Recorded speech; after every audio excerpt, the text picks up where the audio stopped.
드디어 동경대전 제1강, 그야말로 새로운 개벽의 시대를 알리는 강의가 우리 후즈닷컴에서 도올TV에서 여러분들과 함께 시작하게 되었습니다.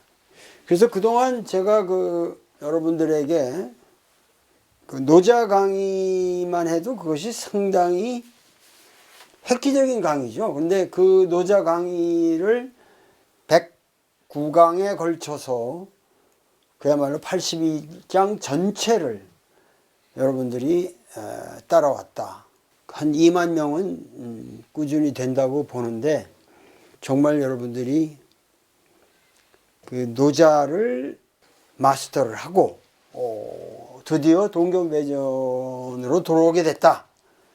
이건 좀 너무도 감격스러운 사건이죠. 감격스러운 사건인데, 전체적으로 이 동경대전이 나오고 난 다음부터 많은 사람들이 정말 우리 역사의 갈 길을 깨달았다.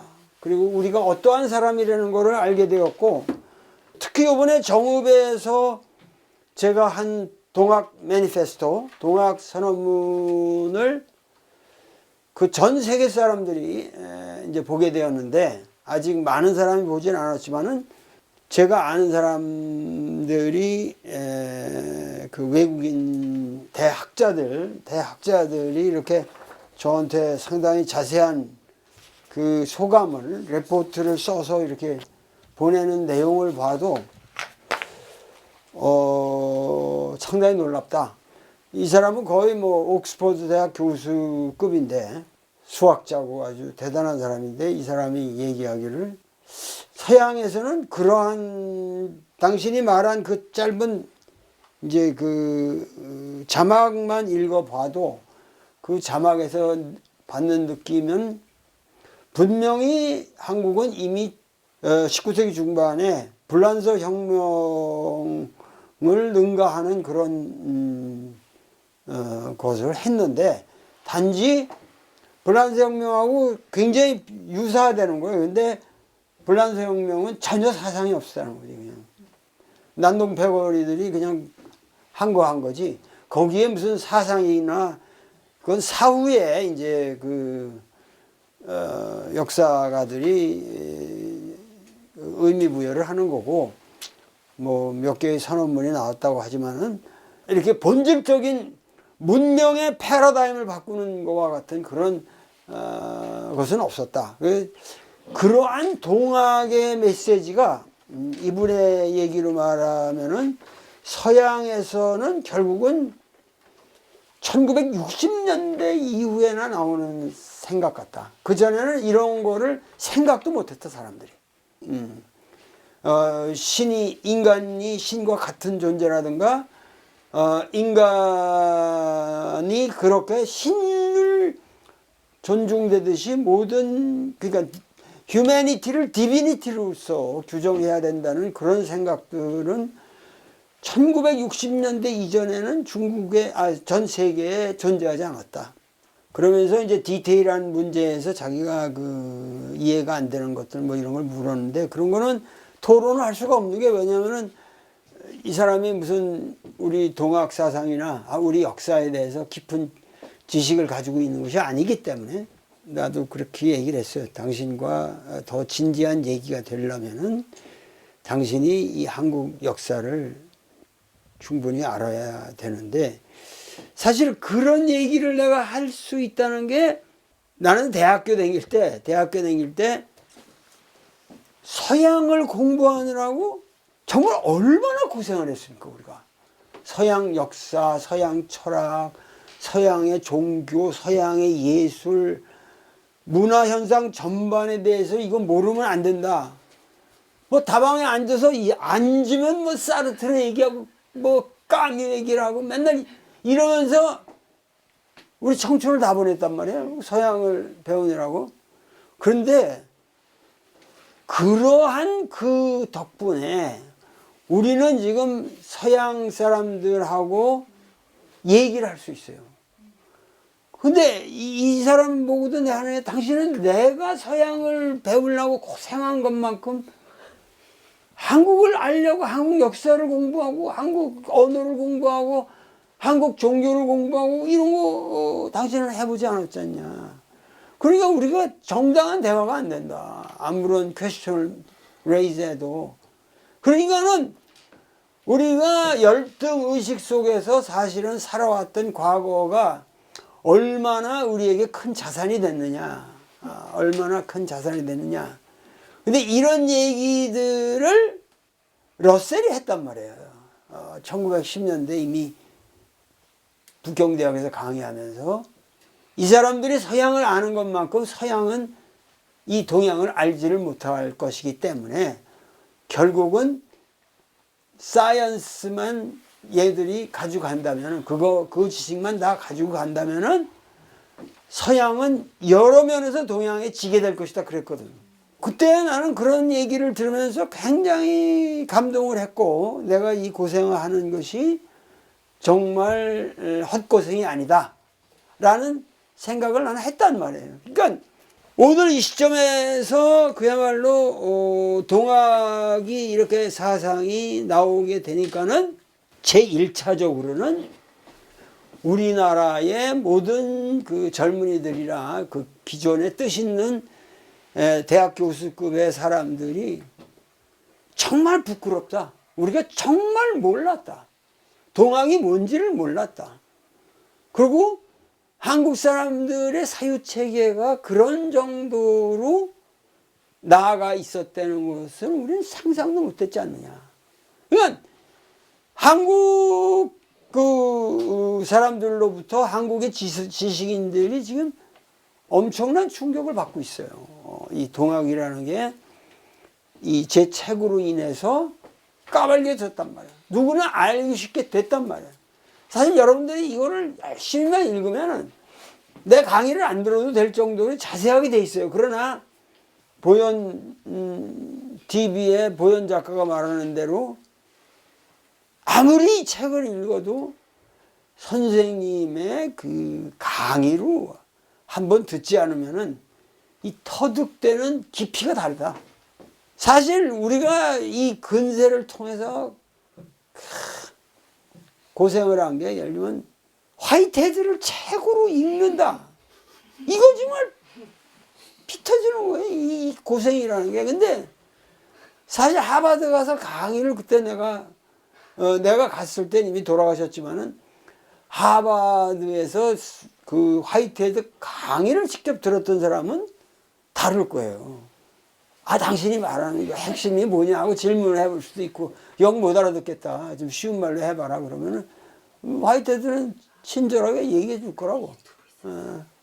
그러니까는 우리가 여태까지 너무도 이 어렵게 공부를 해왔는데 21세기부터 좀 쉽다는 것보다는 조금 더 명료하게 그야말로 명료하게 세상을 파악할 수 있는 우리가 시대에 도달했다. 그래서 그 많은 사람이 그렇게 얘기를 하거든요. 우리는 도올 선생이 아는 것만큼 이 역사가 안다. 그러니까 내가 쉽게 풀이를 해주면은 비로소 이제 그게 다 소화가 된다는 얘기겠죠. 그만큼 나도 결국은 내가 몰랐던 것을 소화해서 내뱉게 되는 거죠, 여기서. 그래서 도올TV가 소중한 것이고 도올TV의 구독자분들과 타 여타 프로그램의 구독자분들하고는 이거는 차원이 다른 거죠. 차원이 다른 것이고 여러분들이야말로 진정하게 학문을 하고 계신 거죠. 학문이라는 게 원래 그 중용에 나오는 말인데 거기는 원래 문학이잖아요. 문학. 물어서 배운다. 그러니까 그 항상 물어서 여러분들이 얻는 거죠. 물어서. 그래서 저하고 물어가는 과정. 과연 동학이 뭐냐? 수훈이라는 사람이 어떤 사람이냐? 수훈이 뭘 말했느냐? 수훈이 뭘 깨달았느냐? 그 당시 상황이 어땠느냐, 이게 다 물음 아니에요, 물음. 그리고 그런 물음을 던지면서 우리가 알아가는데, 과거에는 그런 거를 명료하게 얘기해 주는 사람이 없었다. 더군다나 그 매체가 전부 한문으로 되어 있기 때문에 그 한문을 명료하게 그 여러분들이 알 수 있는 우리 일상 언어로 전달하기에는 너무도 장벽이 많았다. 그런데 거의 제 책으로 인해서 그런 장벽은 99%는 허물어졌다고 봐야 됩니다. 이제는 이걸 통해서 여러분들이 어떠한 창조를 해내느냐. 이제는 우리는 창조의 시기에 왔다. 그리고 여러분들이 제가 정읍에서 한 동학선언, 동학 매니페스토라고 하는 거, 이 동학 매니페스토라고 하는,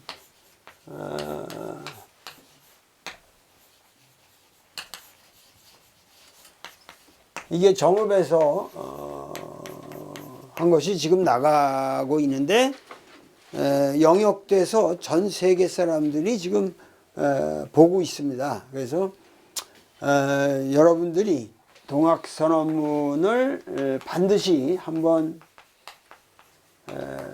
보시기를 바랍니다. 제가 일정한 시기가 지나면 텍스트도 여러분들이 볼 수 있게끔 공유를 하려고 그러는데, 초창기는 여러분들이 그냥 영상으로 좀 반복해서 봐주시면 좋겠습니다. 근데 이 동학 매니페스토라는 것에 일단은 우리가 말하는 동학의 정신이 잘 담겨져 있고, 그리고 특히 그 영역이 상당히 소화된, 아주 쉽게 돼서 사람들이 내용을 정확하게 전달하면서도 오히려 한국말보다 더 쉽게 이해할 수 있다라는 평도 있어요. 그만큼 좋은 영역이 이루어졌습니다. 그래서 앞으로 이걸 뭐 몇만 명이 본다는 게 중요한 게 아니라 뭐 몇십만이야 보겠죠, 결국은. 그러나 여기다 이렇게 묻어두면은 몇십 년 후에라도 누가 이것을 딱 볼 때 거기서 머릿속에서 혁명이 일어난다는 거죠. 이거는 그런 혁명적인 선언문이기 때문에 어떤 사람이고 이걸 접하면은 어느 시대와 공간을 초월해서 위대한 인물이 이 선언문 속에서 태어날 거라고 확신합니다. 그래서 여러분들이 이 선언문을 많은 사람들이 보도록, 이 퍼날르는 거 뭐 그런 게 있죠. 난 이 컴퓨터를 이런 걸 모르는데, 여러분들이 좀 많이 전달하고 퍼날르고 공유하고 이런 걸 하고 어디 링크를 걸고 이래서 많은 사람들이 볼 수 있도록 좀 해주면 좋겠습니다. 우리가 해야 할 강의는 사실은 오늘은 첫 강의이기 때문에 전체적인 거를 말씀드리려고 합니다. 근데 우리가 하려고 하는 강의는 동경대전의 강의지만은, 이 수훈이라는 사람은 1824년인가? 24년에 태어나서 64년에 참수를 당했으니까 만 40세가 안 됩니다. 만 40세가. 이 양반은 만 40세가 안 되지만은 참 그 30대의 청년으로서 이 사람의 그 언행을 쭉 살펴보면 참 그렇게 의젓하고 진지하고, 그러면서도 또 한없이 코믹하고 솔직하고 거짓이 없는 그런 발랄한 인간을 우리가 발견하게 돼요. 그러니까는 제가 동학선언문에서도 얘기했지만은 결국은 내가 이거는 화이트헤드를 가지고 얘기하는 거지만, 항상 청춘이라고 하는 것은 비극에 물들지 않은 영혼이다. 그러니까는 이 청춘이 30대의 청춘이기 때문에도 비극에 그 물들지 않았다는 것은, 이 비극이라고 하는 것은, 이 트래지디라고 하는 것은, 이거는 사실은 고등동물에 필연적으로 있는 거예요. 이게. 이 바위 같은 거, 그건 너무 저등인가? 예를 들면 뭐 나무? 그러면 집에서 지금 키우는 고양이나 개 정도만 해도 뭐 굶고 뭐 저기 하면 고통을 느끼겠지만은, 사실 뭐 나무가 비극을 느낀다 이런 건 없잖아요. 이 비극이라고 하는 것은 그만큼 상실이 있고 좌절이 있고 이런 거 아니야. 비극이라는 건 상실과 좌절과 이런 것들이라는 거는 사실은 고등한 의식이 발달된 동물의 세계에서만 있는 거란 말이에요. 근데 인간은 가장 섬세하게 발달된 거기 때문에 그만큼 섬세하게 무너지기 쉽죠. 인간이라는 존재는. 그렇기 때문에 비극이라는 건 필연적으로 사람이 무너지는 거예요. 무너지는 건데, 결국은 청춘은 진정한 의미에서의 비극을 체험하지 않았다라는 의미에서 비극의 한가운데로 뛰어들 수 있는 거죠. 항상 거기에 몰입할 수 있고, 오히려 그 비극이 주는 어떤 메시지를 파악하고 그 비극이 소개하는 성과를 항상 거두면서 나간다.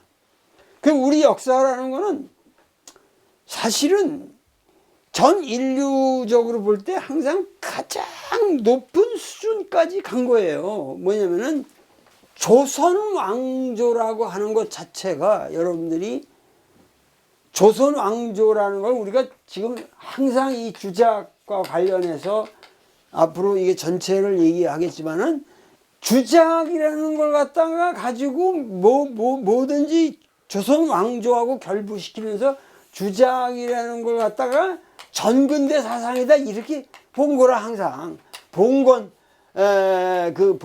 계급들의 어떠한 지배 이데올로기처럼 우리가 봤는데, 사실은 주자학이라는 것은, 이거는 벌써 이 자체가 하나님의 폭력이 없잖아요.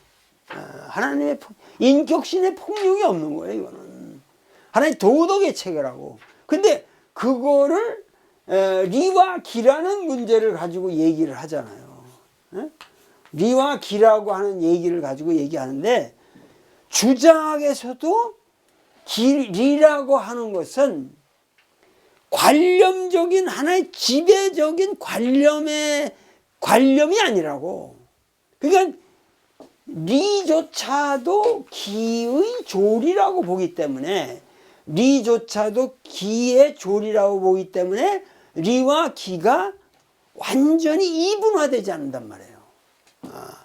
서양은 이게 이분화되기 때문에 리적인 것은 완전히 이건 하나님으로 가버리는 거예요. 이거는 초월적인 게 되고 슈퍼내추럴하고 이렇게 되니까 그 밑에서 리의 지배를 기가 받는다 이렇게 되는 거지. 그러나 우리 동양 사상에서는 이미 주작에서부터 리기의 본원적인 문제는 항상 기를 중심으로 생각한 거예요. 주자도 기를 갖다가 종속적인 걸로 안 봐요. 이 말은 뭐냐? 이거는 서양 이론으로 말하면 현대 철학이라는 거예요. 이게 봉건 사상이 아니에요. 그러니까 수운의 사상이 나올 수밖에 없는 것이 주작이 가지고 있는 이러한 레디컬한 성격이라고. 이미 초월적인 리가 거부되고, 물론 이퇴계라는 사람의 줄이로는 그런 초월적인 성격이 좀 있어요. 그러나 그건 어디까지나 기고봉이가 주장하는 대로 기 속에 포섭되는 거라고 보는 거거든요. 이건 일체의 초월적인 존재를 주작은 인정하지 않았다는 의미에서, 어떤 의미에서 이건 완전한 컨템포러리 현대 철학이란 말이에요. 이게 주작. 그러면 조선 왕조가 후진 역사였고 여기서 근대화라는 거를 우리가 겪어야만 한다는 것 자체가 이게 넌센스란 말이에요. 이 근대화라는 과정이.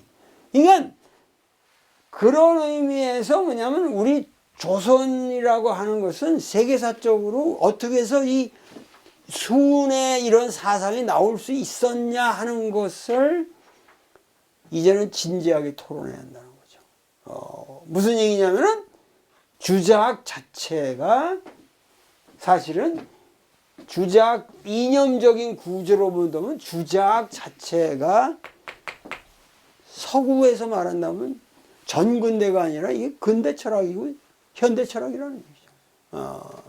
그러니까는 이러한 주자학의 그 이념을 사실은 수우는 계승하면서도 주자학이 가지고 있는 도덕주의적인 리고리즘, 엄격주의라든가 그것이 강요하는 폭력적인 것을 다 배제하는 거예요. 그거를 뭐랑 결부시켰어요? 서학과 결부시킨 거예요. 주자학의 폭력적인 성격과 이 서학의 폭력적인 지배적인 수직적인 구조가 이게 같다. 그러나 서학은 주자학보다 worse.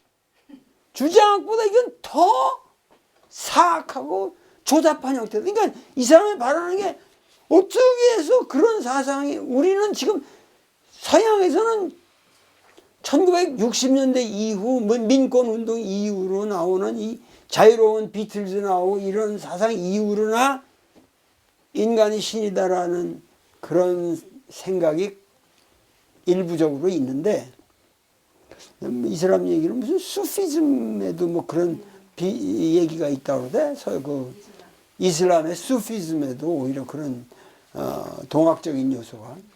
그리고 또 수피즘만 아니라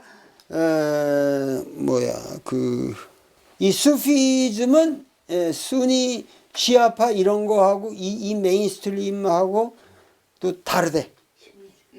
이 수피즘은 다르고 예를 들면 뉴잉글랜드의 밀레라이트라든가 유타의 모르몬이라든가 라코타 네이션의 고스트 댄서 그리고 바그다드의 바하이 뭐 이런 것들이 그 시대 이 동학이 나올 때 같이 그 시대에 나왔대요. 그러니까 세계적인 조류가 어떤 종교적인 그런 그 혁명의 어떤 기운이 있었다는 건데 하여튼 그런 것들이랑 뭐 우리가 동학을 구태여 갖다가 뭐 비교할 필요는 없는데 이 서양 사람이니까 나한테 이런 메시지를 보냈는데 하여튼 뭐냐면은 우리 동학이 이 수운의 사상이 나올 수 있는 것은 어디까지나 그 주자학의 바탕이 이미 초월적인 인격신을 거부하는 사상이었다. 아무리 우리가 조선 왕조를 부정적으로 본다 해도 조선 왕조가 가지고 있던 본질적으로 도덕주의적인 질서라는 것은 전 세계적으로 유례를 보기 어려운 거예요. 우리가 지금 20세기에서 강점을 보이는 것은 사실 이 우리나라 꼬꼬리 코리아라는 나라가 가지고 있는 도덕주의거든. 서양 영화를 봐도 맨날 그냥 경찰이고 뭐 다 권총을 가지고 그 미국이라고 하는 거는 그야말로 미국에 살려면은 권총밖에 믿을 게 없는 거예요. 민주주의라는 게 캐리 쿠퍼 민주주의니까 딱 정당하게 서로 총을 먼저 가지고 있고 쏜다. 근데 그것도 요새는 뭐 마카로니 웨스턴에 뒤에서도 막 쏘고 옆에서 쏘고 다 쏴버리니까 그게 뭐 그 신사도가 지켜지나요? 미국이라는 나라는 암담합니다. 사실 이런 식으로. 그러니까 결국은 미국이라는 게 그 골드러시 아니에요. 결국 그 서부로 갔던 것도 델타 마이너 49 1890 49년이니까 49년이에요. 그때 그 다 금을 가지고 간 거야. 근데 사실 지금은 그 골드가 마약, 뭐 권총, 총기 밀매 이런 걸로 다 바뀐 거고요. 그러니까는 미국 사회는 사실 이 문제를 어떻게 근원적으로 그게 힘든 거예요. 우리는 그래도 도덕적인 질서를 지키고 살잖아요. 그러니까 외국인들도 우리나라에 오면은 좋아하는 게 우선 점잖잖아요. 그리고 세이프하잖아. 경찰들이 세이프하고 밤에 걸어다녀도 비교적 이렇게 안전한 나라가 전 세계적으로 좀 없단 말이에요. 어디서 여자들이 마음대로 혼자서 밤에 그냥 걸어다닙니까? 미국만 해도 내가 유학할 때도 그랬는데 지금 오죽하겠어요. 절대 못 걸어다녀요. 혼자서. 그러니까 그런 그 상황을 우리가 생각해 본다면은 우리나라가 가지고 있는 이런 도덕주의적인 질서감, 그리고 최소한 서로를 배려하는 마음, 그리고 더 깊게는 그 생명에 대한 reverence, 존중, 생명에 대한 존중심, 이런 것들이 우리한테 있는 거거든요. 근데 이런 게 주작이라는 것이 철저히 그건 불어넣은 거예요. 왜냐면 주작의 바탕이 공자의 뭐예요? 이거잖아요, 인. 그러니까 인이라는 말을 딴 말로 하면은, 내가 에스테틱 센시티비티라는 말도 했지만은, 인이라는 걸 딴 말로 하면은 생명에 대한 존중이에요. reverence for life라고. 인이라는 게. 불이 나다는 게 뭐예요? 불이 나다는 게 생명에 대한 존중이 없다는 얘기예요. 불이 나다는 게.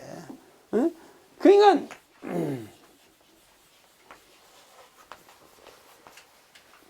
이게 life예요. reverence for life. 인이라는 게 결국은. 그러니까는 이 동학사상은 이러한 그 깊은 배경 속에서 인간이 그야말로 인간답게 살아보자. 그 인간답게 살아보자는 것의 대전제는 뭐예요? 인간을 억압하는 어떠한 관념적인 폭력도 허용되어서는 아니 된다. 그게 우리나라에도 보수 세력에도 좋다니까. 뭐 아무 문제 없어. 보수 세력도 난 웰컴해. 그러나 하나님은 믿지 말아야지. 하나님을 안 믿는 거부하는 보수라면 오케이라니까. 그 순수한 보수니까. 전부가 뭐야? 우리나라 보수라는 거는 지가 사람을 찍어 누를 능력이 없으니까 하나님의 권위를 빌어가지고 다 찍어 누르려는 거거든. 그게 가장 위험하다고 이미 1860년대 수훈이 아주 명료하게 지적을 하고 있어요. 명료하게 지적을 하고 있어요. 그러니까 그러한 소위 말해서 동학 정신이 이미 19세기 중엽에 우리 민족에게는 정착이 됐다는 거. 그리고 모든 사람이 그 사상을 존중해서 해월의 그런 밥 사상이라든가 이런 거를 받아들인 거잖아요. 명료하게 그 얘기는 안 했어도 똑같은 거예요. 사실은 이 19세기 후반에 콜레라 유행이 심했거든요, 우리나라에. 그 콜레라 극복이라는 거는 사실은 이 해월의 밥 사상이거든요. 밥을 남기지 말라든가, 남겨놓은 밥을 절대 섞어 먹지 말라든가, 흠밥과 새밥을 섞어 먹지 말라든가, 이 모든 게 이 밥 사상에서 콜레라 예방이 엄청 됐거든. 그러니까는 그런 것들에서 사실은 동학에 들어가면은 침도 못 뱉게 하고, 굉장히 그런 청결주의가 콜레라 예방에 엄청난 도움을 줬거든. 지금 우리가 마스크 쓰고 다니는 거 이상의 그 청결주의를 해월이 말했어요. 그러니까는 그런 것이 결국은 이 하느님 사상에서 나온 거란 말이죠. 그래서 서양은 그 꿈도 못 꾸는 거지. 하느님 사상은 그런 식으로. 내가 먹는 밥 한 그릇이 이게 곧 하나님이다. 이것만 여러분이 깨달으면 도통할 필요도 없고 선사가 될 필요도 없어요. 근데 그 사실이잖아요. 여러분들 밥을 먹지 못하면, 내가 닭을 기르면서도 알지만, 닭도 먹이를 안 잡으면 다시 밥 달라고 그냥 난리란 말이야. 그건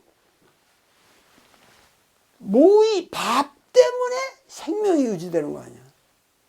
그럼 생명의 근원이 밥인데, 그걸 우주적으로 생각해봐라. 우주 생명의 근원이 뭐겠냐고? 밥이죠.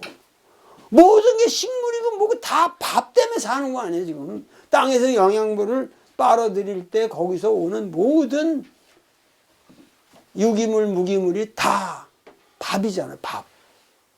그러니까 해월이 밥이 곧 하느님이라고 하는 이 사상은 그야말로 모든 생명의 근원이 밥이라는 거. 왜 교회 가서 하느님을 숭배하냔 말이야.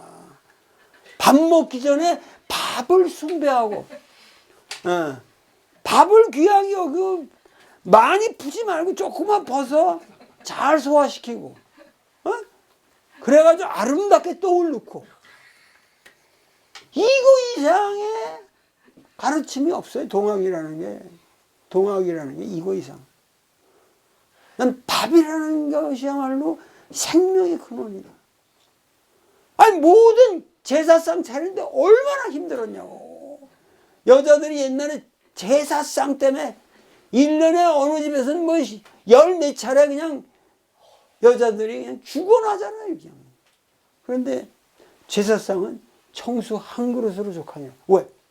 청수 한 그릇이 모든 생명의 모든 근원은 물 한 그릇이다. 그거 이상 뭘 차려놓을 게 있냐. 대단한 거죠. 그런 사상이 전 인류에게 어디 있냐고.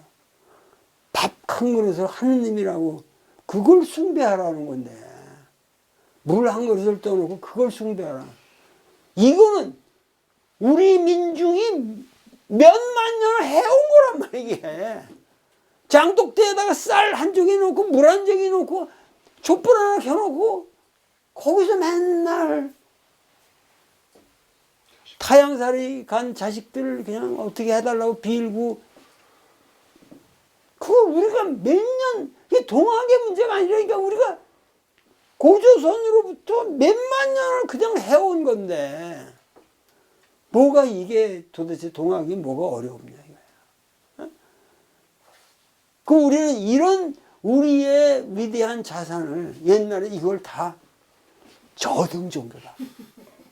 고등 저등 해가지고 기독교는 고등 종교고, 그 썩어 빠진 엉터리 그냥 히라버로 된, 예수가 한 말도 아니잖아요. 그 히라버라는 거는. 예수는 아람어라는 팔레스타인 토속말을 한 사람이거든요. 예수는 히브리 말도 잘 몰랐어요. 엘리나마 사막다니 뭐 그런 것들이 가끔 나오는 게 그 사람이 한 말이거든. 그게 아람어거든. 아람어들이거든. 성경에 중간중간 그 있잖아. 그 중간에 여러 개 있어. 그러니까는 동학 사상이라는 것이야말로 우리 민족의 사상이고, 우리의 그냥 내려오던 사상을 수은이 되찾아서 서양의 하나님한테다 말해준 거야. 사실 그 사람이 해우를 했다고 그러지만, 서양 이거 이제 우리가 다 읽을 테지만, 이 해우라고 하는 것이 사실은 수은이 가르쳐 준 거야, 하나님을. 서양의 이 하나님과 해우하면은 그거 눌려가지고 받아가지고 막 이러는 건데, 수은은 그 하나님에 대해 그래서 어쩌자는 거예요. 나보고 어쩌라는 거냐. 너 틀렸다. 그리고 그 하나님을 가르쳐 주는 과정, 1년 동안. 나중에 너 보기 싫다. 그 여기 나오거든. 여기 대선생 주문집에는. 그래서 넌 보기 싫다. 그렇게 나한테 자꾸만 위압적으로 나보고 이래라 저래라 하면 난 너 볼 일 없다. 그러니까 상당히 이 대선생 주문집에 그 신과의 그 해우하는 장면도 리얼하게 기술되는데, 그것은 아마도 수은이 용담해서 제자들한테 자기가 쓴 글하고 자기가 쓸 때는 굉장히 액기 쓰면 아주 요약해서 쓰잖아요. 근데 넋두리 까듯이 막, 야, 그거 나타났는데 내가 뭐 어쩌고 그런 얘기들을 많이 한 걸 가지고 이 사람들은 문집을 쓴 것 같아. 대선생주 문집은. 그래서 대선생주 문집이 훨씬 더 자세하죠. 소중한 자료가 있는데, 동경대전은 우리가 이제 다음 시간부터 하겠습니다만은, 수훈이라는 인간의 바이오그래피가 아주 귀중한 판본이 최근에 발견돼서, 그거를 제가 여기서 거의 초역을 제가 하기 전에 이화 선생님이 하시긴 했어요. 근데 판본적으로도 문제가 있었고, 그래서 제가 여러 판본을 종합해서 아주 정본을 만들어서 이것을 번역을 했기 때문에, 그거를 한번 대강 같이 읽어보면서 여러분들이 반드시 이 강의를 들으려면 앞으로 동경대전을 이거를 꼭 사서 여러분들이 앞에다 놓고 이 강의를 꼭 들으시기 바랍니다. 그래야 저는 이 텍스트의 기본에서 이 강의를 해 나가기 때문에, 그 원문을 여기다 다 쓸 수가 없잖아요. 제가 설명하는 거는 내가 쓸 수 있지만은 원문을 여기다 쓰질 못한단 말이에요. 그러니까 여러분들이 항상 이 텍스트를 놓고 강의를 들어주시기 바랍니다. 그냥 그 건성 들으실 분은 이건 안 들으시는 게 좋아요. 이 소중한 이 경전을 그냥 그렇게 무책임하게 그냥 앉아서 도리 뭐 얘기하냐 한번 들어보자 하고 그런 식으로 들으시면 안 돼. 이거는 여러분들이 정말 청수 한 그릇 쌀 한 종재기 놓고 장독대에서 비는 마음으로 이 강의를 들으셔야 됩니다. 그래서 텍스트와 함께 요 다음 시간부터 텍스트와 함께 간다. 근데 처음에는 대선생주 문집이라. 대선생주 문집은 재밌다. 재밌다. 그래서 텍스트의 발견 경위부터 시작을 해서 그 텍스트의 문제점 이런 거 여기 복잡하게 쓰여져 있기 때문에 그런 거 간단하게 얘기해 드리고, 바로 대선생주 문집이라고 하는 수훈의 행장이라고 말할 수 있는 거예요. 행장을 쓰겠지? 이 행장에 해당되는 이 사람의 바이오그래피를 읽으면서 수훈은 과연 어떤 인간이었는가. 참 귀여운 사람이에요. 아주 매력이고, 딴 건 못해도 내가 수훈에 관한 영화는 하나 만들어 보고 싶다는 생각을 가지고 있습니다. 하여튼 노자 끝나는 시점에 이거를 벌써 여러분들이 다 가지고 있게 지금 타이밍을 짠 거 아니에요. 근데 지금부터는 그렇게 일주일에 3번 나가는 건 여러분들도 피곤해요. 3번 나간다는 거는. 그러니까 여기 후즈닷컴도 이거 일주일에 3번 올리려면 아주 피똥을 쌉니다. 피똥을 싸요. 여러분 얼마나 고생하는지 잘 모르실 거예요. 그러니까 이거 뭐 몇백 강이 될 것 같으니까, 일주일에 2번 꾸준히, 그리고 가급적인 한 노자 때만 해도 내가 그 아주 재미난 얘기 하느라고 항상 내가 그 야마를 만들어 오느라고 고생을 했는데, 제신대로 이거는 조용하게 그저 밋밋하게 강의를 하겠습니다. 그러니까 밋밋해도 이건 꼭 우리가 들어야 될 것이다 하고 들어주시면 감사하겠습니다. 그럼 오늘은 이것으로서 마치기로 하겠습니다. 감사합니다.